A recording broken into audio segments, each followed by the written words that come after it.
9mm versus 357 SIG, and what we have is our Hornady custom, and we have a 147 grain XTP in both of these. Both of these I'm going to use my 5-inch M&P 9s and 40 with a 357 SIG conversion barrel and our M&P 2.0 here. Interesting about this ammunition here, they're both 147 grain XTPs, both in a 9mm diameter, but they are definitely different bullets. A 357 SIG has a cantilever on that bullet, is a completely flatter nose, it has a shallower hollow cavity. Our 9mm has a larger hollow cavity and no cantilever. A lot different. I don't even think you can buy this particular bullet for reloading, but it is very interesting to see, you know, two bullets that are 9mm 147 grain, and they're different bullets. And I believe that's because 357 SIG always has to have a better constructed bullet here. So our 9mm rated at 975 feet per second. That's probably to a 4-inch barrel. And this 357 SIG, I love how they put down there in the bottom, you can't see it, 1225 feet per second. I'm going to test this stuff and see what it does, because you know, you often hear that 9mm is like the greatest thing ever, but I really want to see how it compares to our 357 SIG and a heavier bullet with just standard ammunition, not buffalo bore or anything like that. Just kind of see how they compare. So I'm going to go through the chronograph, see what kind of velocity and accuracy I can get at the same time with these. Then I'm going to do my 10% clear ballistic test. I'm going to go into plain clear ballistics to see what the best potential is of those cartridges and those bullets. And after that I'm going to do more of a real world simulation. I'm going to have 4 layers of denim up on this first 3-inch piece here that represents our pectoral muscle. After that, I'll have a 1/4-inch medium density fiberboard to represent hitting ribs or sternum, to see, you know, more of a real world, more of a human analog, how those will do. And after that, I am going to shoot up my steel silhouette to see what kind of practical accuracy I get with these. So let's get started with this test. All right, first up we have our 9mm rated at 975 feet per second. Let's see how I get my 5-inch barrel here. I'm about 5 yards from the target, so let's see how I can get here.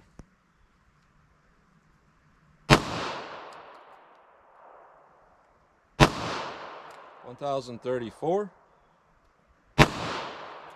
1007, 1010, 1018, 979. So a 357 SIG here is rated at 1225 feet per second.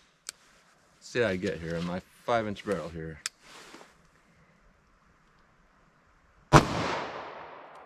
1307,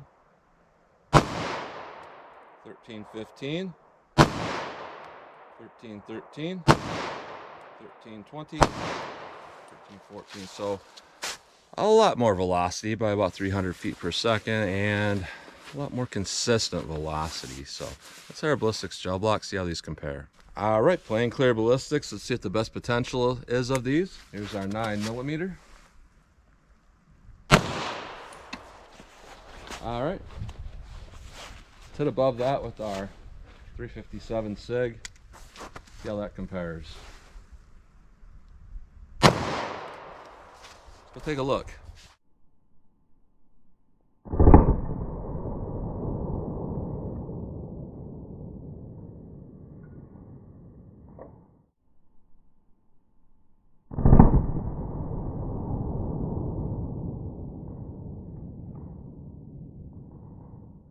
All right, so there's something I noticed immediately being a difference here. Now with our 9mm here, we got okay damage. We got a pretty good energy dump in the first 3-inch piece there, and we went to about 18¼ inches. But one thing about this first 3-inch piece here, oh man, like here's our 9mm, and here's our 357 SIG. There's pieces of that bullet all busting up. A huge amount of energy dump in here. Even though it's a heavy bullet, that's the type of stuff you see with good high stopping power cartridges. Just this massive amount of just dumping energy, busting pedals. So even though it is a heavy bullet, that's pretty impressive, because you're getting kind of best of both worlds. You're getting a lot of energy dump and you're getting in pretty good penetration. We have definitely better damage along that path. And we got a little bit of, I wouldn't call it over penetration. We're at about 20 inches, which really to me isn't over penetration. Clear ballistics is less dense, and you know, stuff like this would generally go like I don't know, 17, 18 inches in organic gel. So honestly, that looks pretty good. So let's put it in our MDF, put on our denim, see how they compare them in more of a real world simulation. All right, 9mm, 4 layers of denim, 3 inches of clear ballistics to represent our pectoral muscle, 1/4 inch MDF to represent ribs or sternum. See what our 9mm does here. All right, I'll hit above that with our 357 SIG. We'll take a look.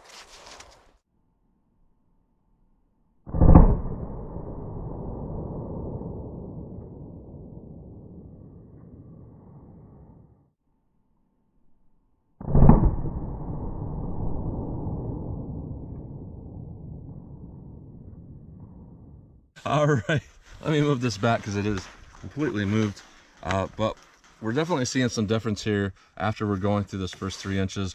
There's a little bit of de-sling in here with both of these. With the 357 SIG, it's immediate in that first 3 inches, but yeah, you can see what's going on here. Our 9mm, a little hole, our 357 SIG, a massive hole. Yet, despite that, our 357 SIG still went quite a bit deeper.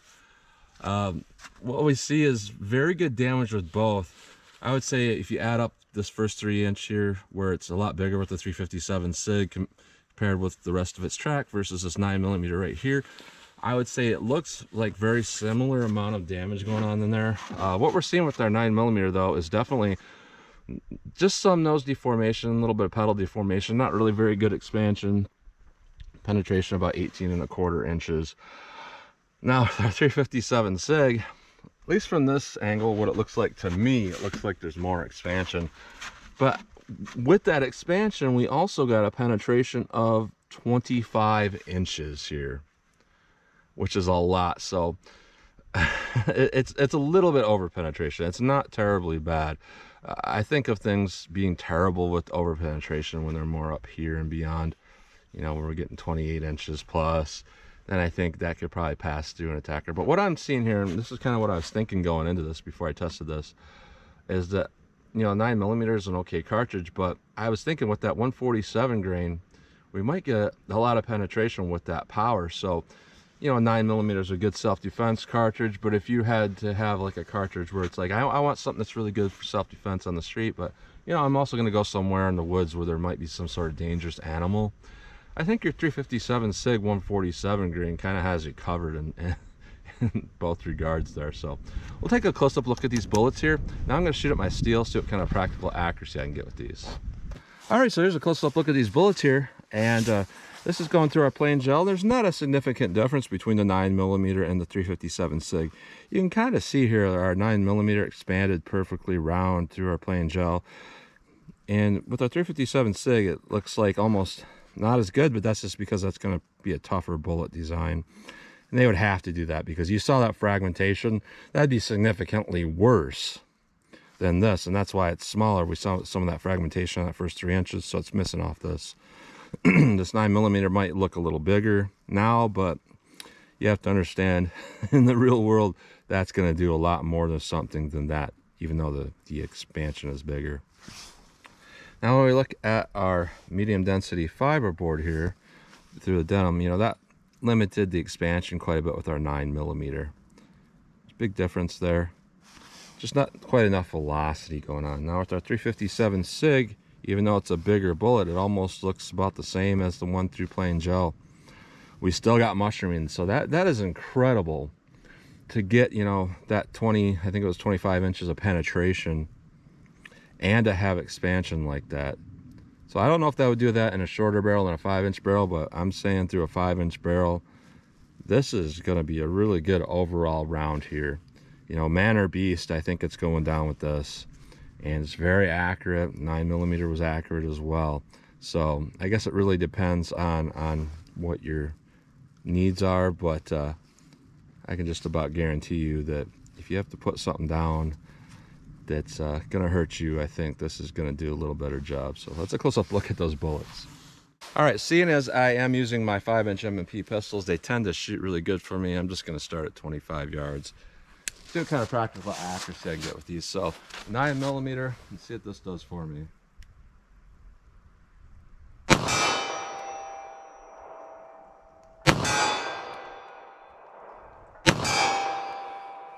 Feels good. 357 SIG. Let's see what this does.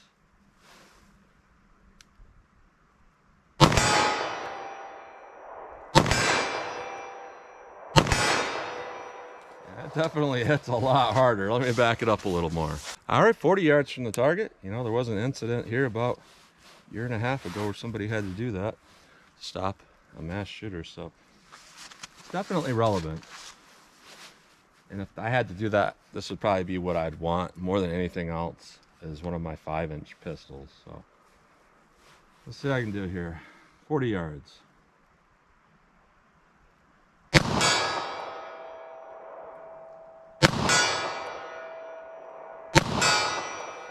All right, no problems there. 357 SIG.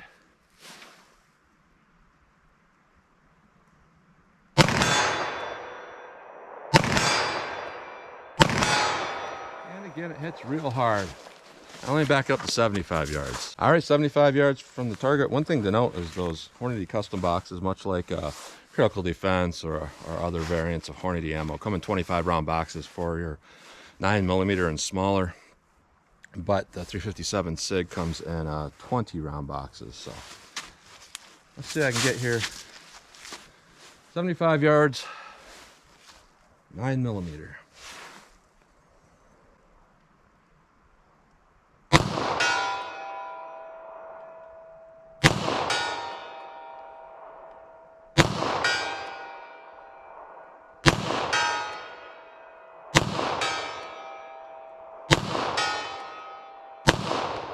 Ah.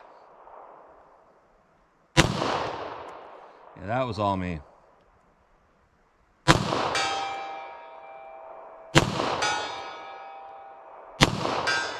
right. There was one more other than that 2 I missed that I thought I was going to miss for sure because I really kind of yanked that trigger. You know, it's an easy trigger to control, but, you know, when you're standing out here and you got some of the health problems I got, I start shaking a little bit and it's like, yeah. So 357 SIG. Let's see how this shoots for me. Ooh, a lot faster. Just here now, I would not want to get hit with that. I think that's probably got more energy at the 75 yards than a muzzle shot, you know, a contact shot with that 9mm.